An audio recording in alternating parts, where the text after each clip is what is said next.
This is the Power Producers Podcast, where we are refining and redefining the sales game. Rule number one is you have to believe in yourself. You're the only one who doesn't think you belong in this appointment. The prospect has already validated your existence by scheduling time with you. Get it through your head you belong here, go in there, crush it, and close the deal. A place where sales professionals can come to learn from other sales professionals and thought leaders that have mastered their craft. The difference between a good salesperson and a best-in-class salesperson is only 2 minutes. By spending an extra 2 minutes on what you might think is a mundane task in the sales game, you separate yourselves from the pack, you grow your book of business, you close more deals, and you retain your accounts. As well as their peers who are still striving for perfection to achieve their why. I have a wife and 4 kids. Failure is not an option. Real sales professionals, real stories, real results. It's no different than being a professional baseball player. You can't be a one-trick pony. You have to be a 5-tool player in order to succeed in this game. This is the Power Producers Podcast, production redefined. Are you ready to feel the power? All right, everybody, we are live at the Power Producers Podcast, and this is the first of what we hope to be many new episodes in our Shop Talk series. We're going to still bring you the interviews with the people from around the country that are making it happen on a weekly basis. But Kyle and I were talking and wanted to make sure that we were also delivering actionable information and technical stuff that you can use to make yourselves better when you're out working the streets. So welcome to episode number 1. Numero uno, as they say in Hispanic-speaking countries or Spanish-speaking. Whatever. Yeah, you get it. Exactly. No, I'm with you. So, I think there's a lot of people out there that listen to us that are from different stages of their career. And I can't believe, honestly, man, it's crazy. I can't believe it's only been 2 years that you've been here. It seems like it's been like 10. Yeah. I was thinking that the other day too. I mean, it's kind of like I went back and looked at my calendar. I was like, there's no way this has only been 2 years. Yeah. With all the Facebook, time hop stuff that you post, I see some of that sometimes. I'm like, damn.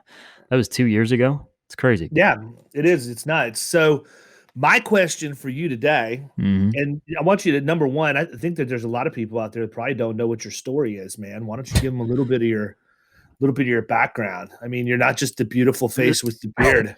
So this totally feels like Joe Dirt right now. No. That would be so awesome. Oh, and we're coming into 4th of July, so I hope you have your Husker do's and Husker don'ts. With or without the whistle stick. No, I was actually on the other day, so that's funny. But no, I mean, I grew up in the Tampa Bay area. It's all I've really known. The only other place I've lived has been Orlando, which is essentially fringe Tampa. But I went to school at USF, studied business management, didn't really know what I wanted to do. I just knew that I wanted to be, in a place where I could go a bunch of different ways and be involved in, business and sales and everything. And so I graduated back in 2011 and I got a job working for a marketing company that sold office supplies. So we were a B2B company. We would basically meet at the office every morning at 7:15, whatever time, do our sales meetings and hype up and everything. And then we would head out and I would be talking to anywhere from, 30 to 50 businesses over the course of the day, just walking into their cold. What did that sales meeting look like? It could not have been awesome. So I think about it when I reflect back and there were parts that were good and parts that I just didn't know any better because I was so green. There were some good nuggets of information and I learned a lot in regards to sales from that job. But yeah, there was just so much stuff where it was like, you're standing in a circle, clapping, there's different stupid chants that you do. And it's like when you got the bell and we recorded the videos back, which was probably I don't know, like 2 years ago, whenever that was, I immediately had flashbacks and I was like, my God, I cannot handle this. I'm like, I'm not participating in this shit.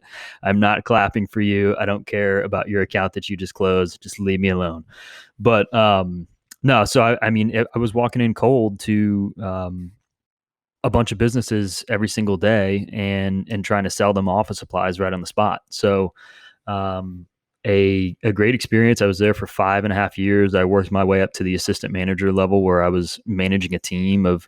Was it assistant manager or assistant to the manager? Assistant to the regional manager. Yeah. Exactly. But no, I had a team of about, it varied, but somewhere in between 6 and 12 people pretty much at all times. And so it got to a point where I wasn't progressing anymore, and I was working way too much and too hard and not really reaping any of the benefits. And an opportunity presented itself for me to change careers.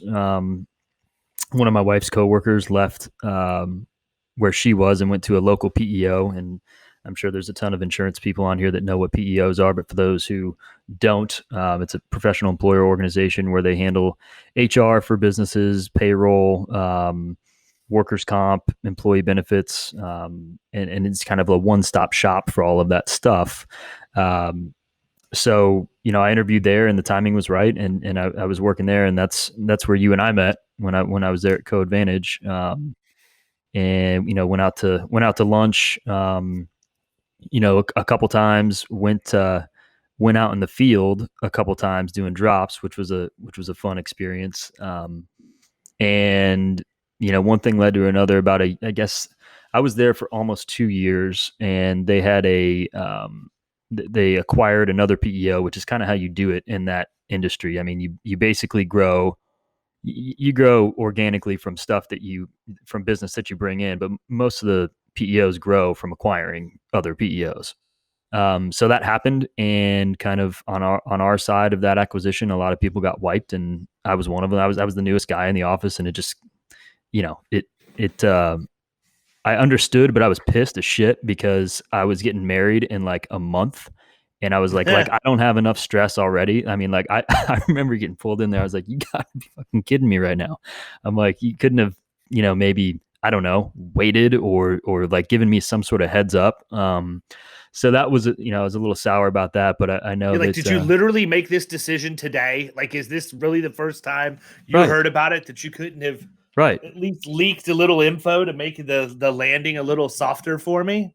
It's crazy, man. I was just sitting there at my desk, like had no idea it was coming. And, anyways, you and I had stayed in touch. I don't even know if we ever got anything on the books while I was there. I don't think we did, because it wasn't, like we talk about all the time. It's not like we're going out and are searching for ways that we can refer PEOs. Like, obviously it's a additional way for us to bring in revenue, but it's not something that we actively do. But, yeah, so I remember you had reached out, and I think it was like the day before we were going on our honeymoon. You're like, "Hey, I heard about what happened. I'm thinking about, kind of really starting to grow my agency and want to bring on a producer. We need to talk." And then I was like, "Cool, but it's going to have to be in about 2 weeks when I get back from Thailand." And then, the rest is history. Yeah, I'm interested, man. So when you were doing the office supply gig, what were the KPIs that they used to measure your success? Like, I'm interested in this, what the expectations are, because that just seems like such a high volume, low hit ratio deal. So we had standards that everybody had to meet, and it was, quota without saying quota, really. Like, nothing was going to happen if you didn't hit it. Like, if you were consistently underperforming, you were going to be like retrained by one of the managers or one of the higher sales reps or whatever. But basically, we expected everybody to go out and close 2 accounts a day.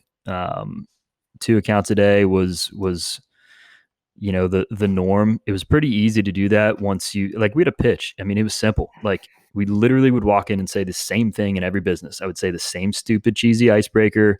I would, have the same exact pitch, and you would, kind of, dude, you can't tell us you had a cheesy icebreaker and not give it to us. Oh, I had a million. I mean, you've heard the one, but like where I'd walk in and say that, introduce myself and introduce whoever else is standing, because that's the other thing too. So I was never, once I got to the point where I had a team, and I had been there for a couple months, I was never by myself. I was either training somebody or interviewing at the same time. So I would be rolling into businesses who've never seen me before with sometimes, 2 or 3 people behind me just looking ridiculous. So you have to ice break in order to get them to, drop their guard a little bit. Cause anytime more than one person walks into your business, especially wearing a shirt and tie, you're like, all right, what the hell is going on here? I'm about to get bombarded. Audited. Yeah, anything. It You're could be about to get audited. Nothing is good. Nothing about it is good. I'm either going to be somebody's going to sell me something or whatever. So, I mean, I would say introduce myself and be like, this is my bodyguard. And a lot of times it was like a 5'5", 105-pound little white girl, like obviously not my bodyguard, but it would make people laugh. So it was like, the cheesier the stuff, the better, just to kind of get them to loosen up. But yeah, 2 accounts a day was what they were looking for. And I mean, if you couldn't do 2 accounts a day, it was pretty easy to do. Let's say that. What's the average volume on one of those accounts? I mean, are they literally just $400 in sales? $400 so each account would be like the average order size that we were shooting for was $200. So you walk in with an army of people, introduce your bodyguard, who's obviously not your bodyguard. Obviously not. And you get these people strong-armed into purchasing $200 worth of office supplies for you on the spot. Mm-hmm. And sometimes it was more, sometimes it was less. It just depended, on the situation. But I mean, we focused heavily on paper and ink because that's the biggest consumable for businesses. And then we had, it's not just like, rubber bands and pens and stuff like that. We had coffee, office, kitchen, bathroom supplies.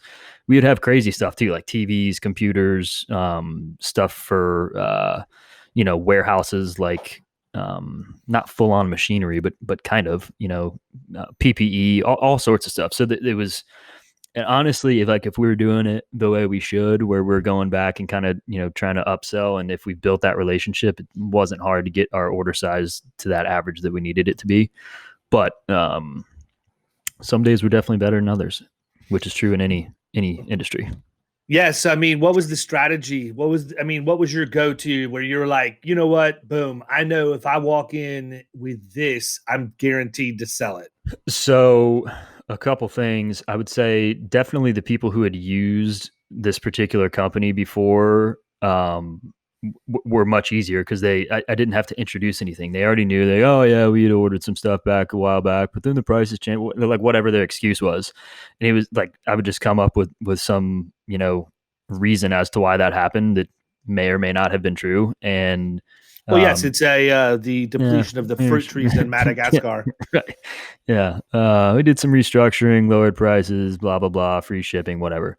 But yeah, sometimes I would just bundle stuff. Like it got to the point where I could walk into a business and immediately like pick out what printer they use. I would know the price off the top of my head because I'd priced it out already 150 times that week. And, I would just say, we've got this bundle deal. It's 3 boxes of paper and 2 toner cartridges for your printer back there. It's 20% off, blah, blah, blah. And it's roughly $200. Yeah. Roughly $212. I don't know.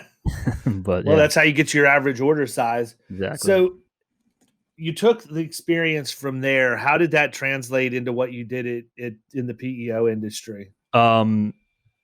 It didn't necessarily. What translated was the work ethic and the grind, because it was a grind. I mean, I'm waking up at 5:30 every day, and I got to get to the office before 7, and then I've got to run a bunch of meetings for my team, and not only do that, but make sure that they perform, and then not only do that, but make sure that I go out and perform too, especially if I've got somebody who's interviewing for the company out with me. They don't want to see me, go out and not be able to do sales. Like how are we going to bring anybody on? It's ridiculous.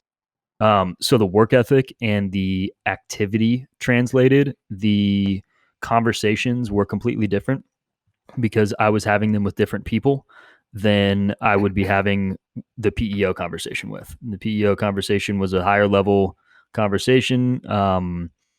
And one of the things that drove me nuts about it is they always talked about this process. Oh, there's, you need to follow the process. The process. There was no process. It was, it was just it was kind of all over the place. Like one person would tell you to do one thing and you're getting hammered from all directions. The thing about the office supplies is there was a process. So I was used to a process. I was used to a system. I was used to a pitch. I was used to overcoming objections. I knew what was going to get thrown at me, and it got to the point where you could do it in your sleep.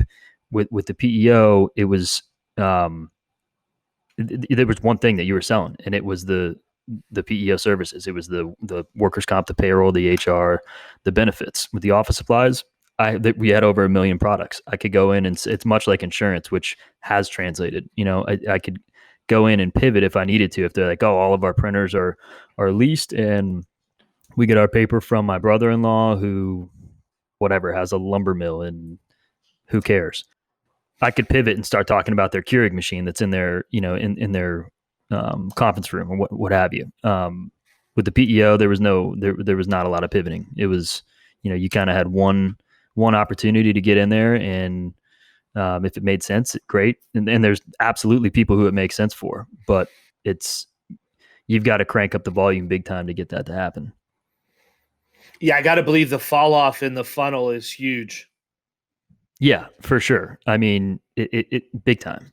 And that's, transitioning into the insurance industry is what that's something that I've really enjoyed, where, and we talked about it when we had first started having discussions about me coming on. There's so many different avenues that you could go down, and that just allows you to get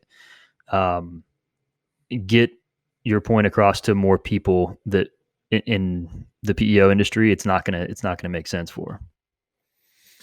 Yeah, the thing is, it's more of a convenience play too, right? I think people who go into PEO are only going in there if they need to rehabilitate their workers' comp, which makes them an undesirable risk for the PEO, or they just want the benefits. They want the convenience. But the problem is it's not a need. They don't need it, unless their performance is bad or their benefits, census is terrible. It doesn't become a viable option. Whereas with insurance, everybody has to have it. Like, it's the driving factor that I found, and yeah, I agree with you, is that people were looking to get into the PEO situation mainly due to benefits and being able to have access to richer plans, lower costs because of the master plans and the huge amount of lives that are on a master PEO policy. Sometimes it was workers' comp, but not really for us. We were more white collar, so we weren't dealing with businesses that were having trouble with their workers' comp, because we weren't going to write that stuff anyways. And I just think that, again, that kind of pigeonholes you. They wanted you to kind of really sell on the value, and sometimes you could, the value of allowing them to be able to focus more on the revenue producing tasks of the business versus all of the day-to-day HR, benefit administration, all that kind of stuff. But it truthfully wasn't a huge burden for a lot of people. Yeah, and I think the thing too is that with the PEOs specifically, every one of them says the same thing. For the most technology, part, this, and our technology, and we're going to give you HR support, and right. And then it never happens, or it very rarely happens. You've got a person that owns a company that's got 15 to 25 employees on average sitting there thinking, how do I differentiate this? You sound just like the last 8 people who have pitched me on exactly the same thing. Yeah. In Florida, Florida was the birthplace of PEO. So it's, it's even more saturated down here. You've got your small ones, you get the big guys like ADP and Paychex and, Oasis and whatever. And it's just, the market is absolutely saturated. Yeah. So you had said you feel like that your skill set transferred over much better to insurance. What specifically led you to say that? Well, I just think it's an easier conversation to have with people when there's, a number of roads that you can go down. Not every time am I going to get in front of somebody, and workers' comp, which obviously is what we lead with at Florida Risk, it is their driving factor. That happened to you. You told a story about that the other week. You were pulling somebody's mod, and it was a good mod. Like, they didn't have any issues. That's typically where we start and where we try to kind of drive that wedge. But if that wedge isn't there, having the ability to pivot to something else and look at the way their other coverages and policies are structured, that's huge. And I think that example you gave the other week, definitely kind of exemplifies that. Yeah, I mean the mod was like a 0.77 or something like that. like a 0.77. Yeah. And I actually went over and met with that guy. I think it was at the tail end of it was midweek last week. I don't think it was this week. The weeks have been going by so fast, I lose track. They all blur together. It's like, but I went over and had the conversation with him, and by all practical purposes, there was like nothing wrong until I showed him like 5 things that, because an agent was asleep at the wheel, ended up being what ultimately led his desire to hire us. So, I think you do have to be able to pivot. I think, the more you cold call, the more you go out and get in front of people in high volume like that and have to overcome the objection on the front end, the better you get and the more fine-tuned your skill set gets in that segment of it. And anybody can learn insurance, man. In my opinion, I could take anybody and teach them technical insurance a little bit at a time. And eventually over time, they're going to get it. You're not going to get that skill set of going in and overcoming objection, getting past a gatekeeper without going out and doing it. I mean, you could do role playing and all of that in the office, but until you're actually out there, like as you were telling me that you would walk in with like somebody who's interviewing to be on the job. Yep.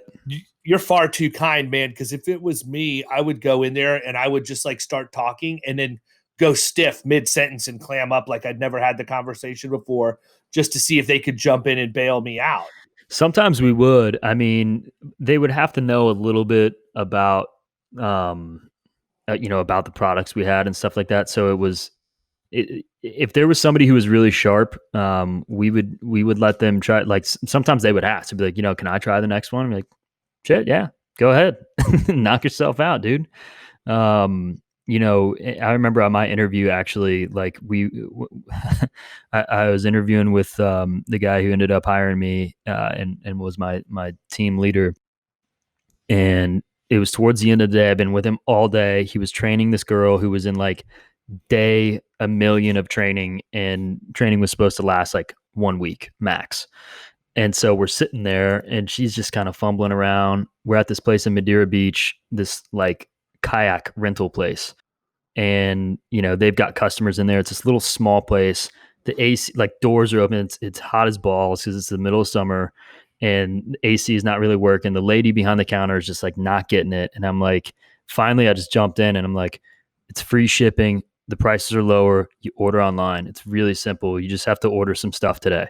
And then, like afterwards, I was just like, sorry I jumped in there. I just couldn't. I couldn't take it anymore. You can't handle it, man. You see people crashing and burning. You want to put them out of their misery. Exactly. So the manager ended up jumping in and closing the deal. I'm not going to say that I closed it because I didn't, but I was like at least saying the bullets that needed to be said. And it's just for people who were. You could tell that people either had it or they didn't. And for the people who did, definitely would let them try to jump in if they were up to it. So the next question becomes, how do you create that process, right? Obviously, we have the process that we go through that we talk about all the time. But I mean, everybody has to make everything somewhat their own. What's that process look like now? If you're getting ready to go and this is your day for marketing drops, you're gonna be doing cold calls. How do you prepare for that? Yeah. So the preparation is key, as we talked about. Like 1,000,000 times, and as guests on our show have talked about. I may or may not have authored a book about it, actually. Right.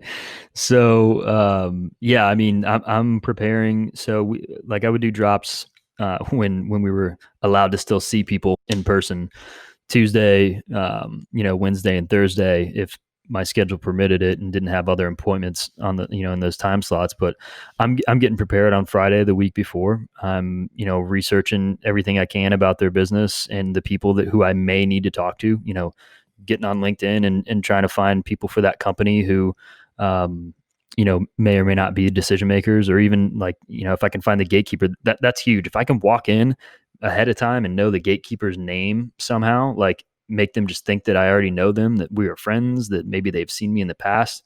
Huge.